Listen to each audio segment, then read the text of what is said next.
عادي وحما runtii jiitanka aad moodo inuu ku jiro doorashadii golaha wakiilada iyo tii golaha deegaanka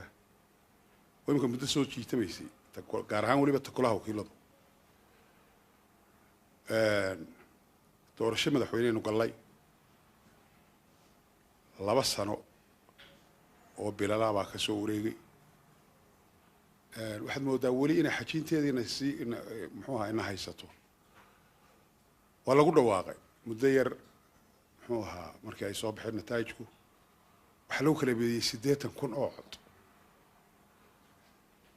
80na waa la isku siiyay waa lagu kala waa la isku muxuu ahaa waa la isku hambaliyay waxaad moodaa ilaa maanta gudoomiyihii wadani inuu xajiintaas wali aanay ka harsanayn anu ma fahmin waxa daba yaala waxa soo maray dalkan 5 madaxweyne midaan madaxweyne loogu yeeri jirin maynaan arag xalay waxa daawanayseen ugu yaraan waan tiriyo 9 goor buu musabbixi markaliya aanu madaxweyne musabbixi oo dhan Cabdiraxmaan ha ogsoonaado intiina bixi codka siisay isaga intii codka siisayba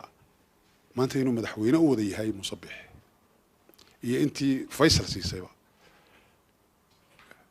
oo ay leeyihiin madaxweyne waana ku doonayay inuu doorashada kula tartamo doorka dambe oo hadduu helo dee ka filayo inuu ku yiraahdo madaxweyne sunno xun hay noo jiday maan leeyahay Cabdiraxmaan ولي شنتا مدحوينه اسبدلاي محمد حاج إبراهيم عقالنين iska yiraahdo oo macaarid kasta ha ku ahaaday oo hadal qaawan kula maynaan arag Cabdiraxmaan Axmed Ali maynaan arag daahir riyaale ka ahin oo la leeyahay daahir riyaale maynaan arag madaxweyne daahir riyaale ka ahin baa la oran jiray ha madaxweyne Axmed Maxamed Maxamuud Siiraan yaa la oran jiray maynaan arag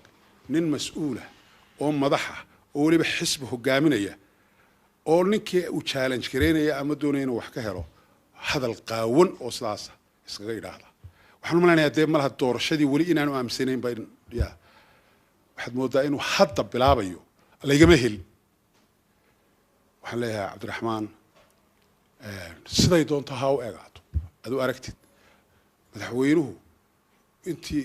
ku soo qoray kii Faysal soo qoray kii intii Salaaban soo qoray madaxweynuhu intuu ku darayaba uu gudbiyay golaha wakiiladuna xeer iyo nidaam u raacaya anagu waanu jiro qaar baanu celinay muxuu ahaa xubnihii way noo soo gudbiyeen madaxda xilligaas oo goluhu celiyay oo ina cigaal nagu la dagaalamo nagu soo celiyay waynu ogeyn muxuu ahaa Siiraay dadku soo qoray oo celiyay muxuu wala isku soo celin jiray golaha yagii wakiiladu wuu celin jiray golahan wakiiladuna xeer nidaamihii iyo wixii yaalay sharciga u yaalay iyo sharciga komida xeer 24 Soomaaliya ha in la raaco ay u raacaan baa looga baahan yahay uu war xeerka raac hadduu xataa saluugsan yahay madaxweyne cidaasi waxaan ka codsanay laakiin musabbixi mar 9 goor buu eriga ku celiyay waxaan aad iyo aad uga xumahay waa nin dee la soo kacay hanqalka anu waxaan moodayaa han weyn inuu leeyahay oo ka dhabtay waxaanu doonayaa hadday ka dhabtay ereyada mu isticmaaleen oo doonayo ummadan inuu cod ka helo dee waxaan leeyahay Cabdiraxmaan oo habdhaga ka wax ka bedel anigoo kula talinaya